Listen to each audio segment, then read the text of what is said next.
দিছে মুখ্যমন্ত্ৰী হিমন্ত বিশ্ব শৰ্মাই নামনি অসমৰ পৰা কোনো পধ্যেই উজনি অসমলৈ যাব নোৱাৰিব বংগীয় মূলৰ মুছলমান আৰু বিধানসভাত উদ্দাত্ত ভাষণ মুখ্যমন্ত্ৰী হিমন্ত বিশ্ব শৰ্মাৰ কোনো কাৰণতে মিয়াক লবলৈ দিয়া নহব অসম এই হুংকাৰ প্ৰদান কৰিছে মুখ্যমন্ত্ৰী গৰাকীয়ে আমি লৈ আহিছো ডাঙৰ খবৰ যেহেতু মিয়াক লৈ সমগ্ৰ ৰাজ্যৰ ৰাজনীতি উত্তাল হৈ থকাৰ সময়তে বিধানসভাৰ মজিয়াত মুখ্যমন্ত্ৰী হিমন্ত বিশ্ব শৰ্মাৰ হুংকাৰ আৰু মিয়াক লৈ মুখ্যমন্ত্ৰী হিমন্ত বিশ্ব শৰ্মাৰ হুংকাৰ নামনি অসমৰ পৰা উজনি অসমলৈ যাব নোৱাৰিব বংগীয় মূলৰ মুছলমান এই হুংকাৰ দিছে মুখ্যমন্ত্ৰী হিমন্ত বিশ্ব শৰ্মাই বংগীয় মূলৰ মুছলমান উজনিলৈ যাব নোৱাৰিব মিয়াক অসমখন লবলৈ দিয়া নহব আৰু এক প্ৰকাৰে মিয়াক চ্যালেঞ্জ প্ৰদান কৰিছে মুখ্যমন্ত্ৰী হিমন্ত বিশ্ব শৰ্মাই বিৰোধীক চ্যালেঞ্জ দিছে নামনিৰ পৰা উজনিলৈ কিয় যাব মিয়া বুলি প্ৰশ্ন মুখ্যমন্ত্ৰীৰ আৰু বিধানসভাত বিৰোধীক উভতি ধৰিছে মুখ্যমন্ত্ৰী হিমন্ত বিশ্ব শৰ্মাই উদ্দাত্ত ভাষণ প্ৰদান কৰা দেখিবলৈ পোৱা গৈছে বিৰোধীৰ প্ৰশ্নত মুখ্যমন্ত্ৰীৰ উদ্দাত্ত ভাষণ কোনো কাৰণতে অসমখন মিয়াৰ হাতলৈ যাবলৈ দিয়া নহব এটা ডাঙৰ খবৰ এই মুহূৰ্তত মিয়াক লৈ সমগ্ৰ অসমৰ ৰাজনীতি উত্তাল হৈ থকাৰ সময়তে মুখ্যমন্ত্ৰীৰ হুংকাৰ মই পক্ষ লমেই বুলি হুংকাৰ হিমন্ত বিশ্ব শৰ্মাৰ আৰু মিয়াক হুংকাৰ মুখ্যমন্ত্ৰী হিমন্ত বিশ্ব শৰ্মাৰ কোনো কাৰণতে অসমখন মিয়াৰ হাতলৈ যাবলৈ দিয়া নহব বুলি হুংকাৰ প্ৰদান কৰিছে বিধানসভাৰ মজিয়াত উদ্দাত্ত ভাষণ মিয়াৰ প্ৰসংগত প্ৰশ্ন সোধাৰ পাছতে উদ্দাত্ত ভাষণ মুখ্যমন্ত্ৰী এক প্ৰকাৰে বিধানসভাৰ মজিয়াৰ পৰাই অসমৰ নামনি অসমৰ মিয়াক হুংকাৰ প্ৰদান কৰিছে কিয় বংগীয় মূলৰ মুছলমান উজনি অসমলৈ যাব লাগে বুলি প্ৰশ্ন কৰিছে উজনি অসমলৈ যাব নোৱাৰিব বংগীয় মূলৰ মুছলমান নামনি অসমখন ললে মিয়াই উজনি অসমখন বংগীয় মূলৰ মুছলমানক লবলৈ দিয়া নহব বুলি মুখ্যমন্ত্ৰীৰ হুংকাৰ এই মুহূৰ্তত মুখ্যমন্ত্ৰী ডক্টৰ হিমন্ত বিশ্ব শৰ্মাৰ মন্তব্য আহি পৰিছে মন্তব্য শুনক কি কৈছিল বিধানসভাৰ মজিয়াত মুখ্যমন্ত্ৰীয়ে মই পক্ষ লম না আপুনি কি কৰিব মই পক্ষ লমেই বাজ মই পক্ষ লমেই পক্ষ লম না আপুনি কি কৰিব মই পক্ষ লমেই বাজ মই পক্ষ লমেই আমি লমেই আৰু মই কৈছো আপোনালোকক আমি লব নিদিও বাস মই হ'ব কি কৰে কৰক ৰব আজি আপোনালোক আৰে মই কলো নো কি কৰিব এতিয়া আপোনালোকে মোক কি কৰিব এতিয়া মই কলো এটা আপোনালোকে কওঁতেতো মই বাধা দিয়া নাই আরে অখিল গগৈ ডাঙৰীয়া না অখিল আপোনাৰ তো উত্তৰ লাগে ন এই 2009 আপুনি শুনকচোন উত্তৰটো মই চাই আহিছো বাদ দিয়ক আপোনাৰ তো উপায় নাই আপুনি শুনিবই লাগিব কি কৰিব আপুনি মোক ক'ব হাউচত মই কাক মাতি আনিম নহয় মুখ্যমন্ত্ৰী ডাঙৰীয়াই কৈ আছে যে মই কাক মাতি আনিম আপোনাৰ কথাটো উত্তৰ দিবলৈ মই যদি উত্তৰ নিদিও কোনে উত্তৰ দিব এতিয়া আপোনালোকৰ আৰে মই আৰে হে ভগৱান আৰে না এটা কি কৰো মই কলো এতিয়া আপুনি মোক কি কৰিব এক মিনিট নাই মই আৰে টিভিত চাই আছে না মানুহে আৰু মুকু চাই আছে গতিকে মানুহে গম পাব কোন কাৰ ফালে গতিকে লাইভ টেলিকাষ্ট হৈ আছে ময়ো এনজয় কৰি আছো মোৰ কোনো আপত্তি নাই প্লিজ সাইলেন্ট প্লিজ টিভিত অসমৰ মানুহে চাই আছে মই মোৰ আদৰ্শত আছো গতিকে মানুহে মোক ভাল পাব গতিকে ইয়াত কৰিলে কৈ থাকক একদম প্লিজ আপুনি হৈ থাকক কৈ থাকক মই শুনি আছো প্লিজ আরে কবলৈ দিয়কচোন মাননীয় এতিয়া কথাটো ইয়াতে এক মিনিট মাইনৰিটিৰ ভোটৰ কাৰণে যিমান কম্পিটিশন কৰে কৰি থাকক মইতো তাত নাই আচ্ছা অধ্যক্ষ মহোদয় আজি আপোনালোকে এটা ডাঙৰ কথা ক'লে আজি চক জানি বা নাজানি আমাৰ জনিয়া সমষ্টিৰ বিধায়ক আৰু বিৰোধী দলৰ দলপতি গৰাকী এটা আজি ডাঙৰ কথা ক'লে আৰু আপুনি কি কৈ আছে আৰে মই পক্ষ লম না আপুনি কি কৰিব মই পক্ষ লমেই বাজ মই পক্ষ লমেই প্লিজ যি কৰে কৰক না মই লমেই কব দিয়কচোন মই লমেই না কব দিয়ক পক্ষ লমেই আরে কি লাগে এতিয়া আরে নহয় মই তাও আরে আপোনালোকে যদি নুশুনাকৈ আপোনালোকে মোক স্টেটমেন্ট দিবই দিয়া নাই হ'ব কি ডিভাইড এণ্ড ৰুল ঠিক আছে হ'ব একো অসুবিধা নাই এতিয়া আপোনালোক বহিলে শুনক আচ্ছা আজি আপোনালোকে কি ক'লে এটা ডাঙৰ কথা ৰফিকুল সাহেবে ক'লে আৰু দেৱব্ৰত শইকীয়াই ক'লে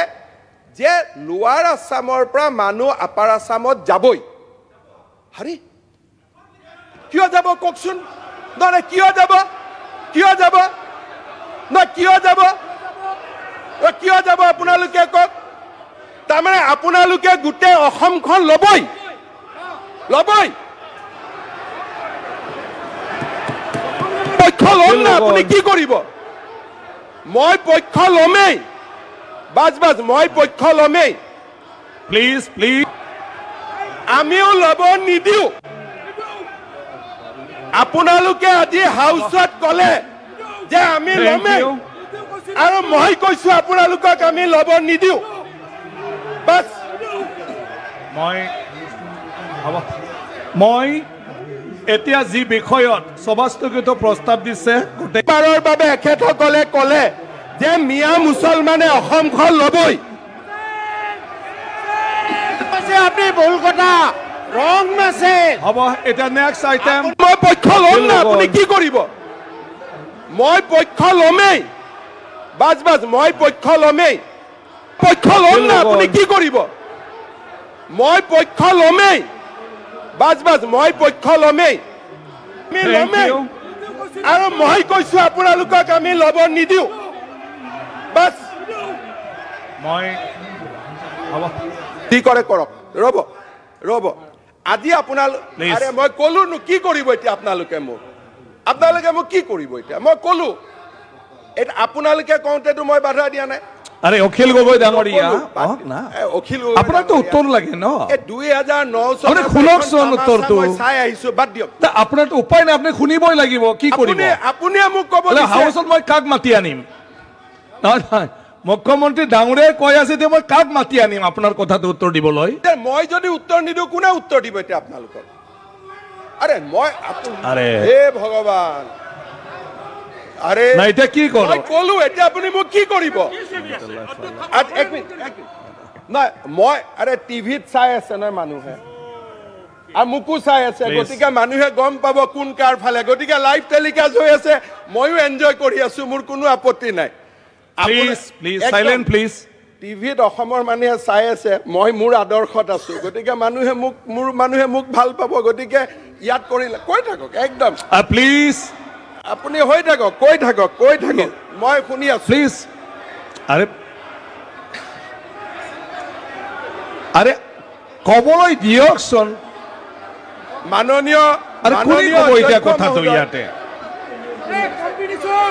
এক মিনিট মাইনৰিটিৰ ভোটৰ কাৰণে যিমান কম্পিটিশন কৰে কৰি থাকক মইতো তাত নাই আচ্ছা অধ্যক্ষ মহোদয়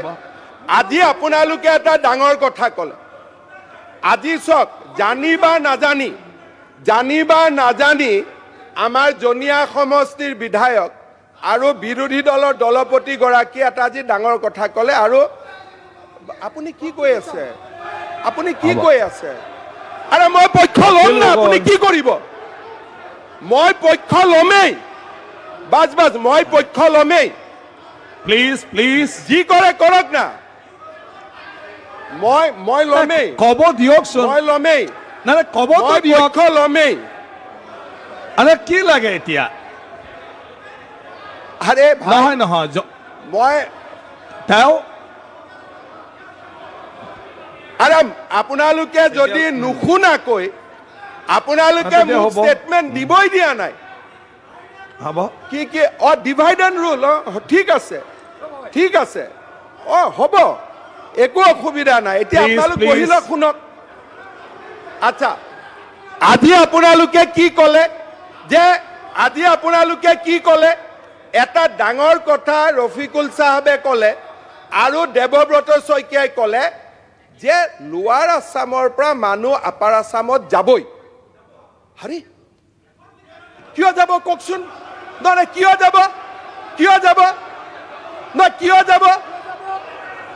যাব আপোনালোকে কওক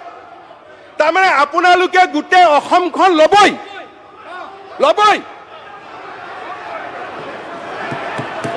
পক্ষ ল'ম না আপুনি কি কৰিব মই পক্ষ ল'মেই বাজ মই পক্ষ ল'মেই প্লিজ আমিও ল'ব নিদিওঁ আপোনালোকে আজি হাউচত ক'লে যে আমি ল'মেই আৰু মই কৈছো আপোনালোকক আমি ল'ব নিদিওঁ বাছ মই এতিয়া যি বিষয়ত সভাস্থগিত প্ৰস্তাৱ দিছে গোটেইবাৰৰ বাবে এখেতসকলে ক'লে যে মিয়া মুছলমানে অসমখন ল'বই আপুনি ভুল কথা ৰং মেছেজ হ'ব এতিয়া নেক্সট আইটেম মই পক্ষ ল'ম না আপুনি কি কৰিব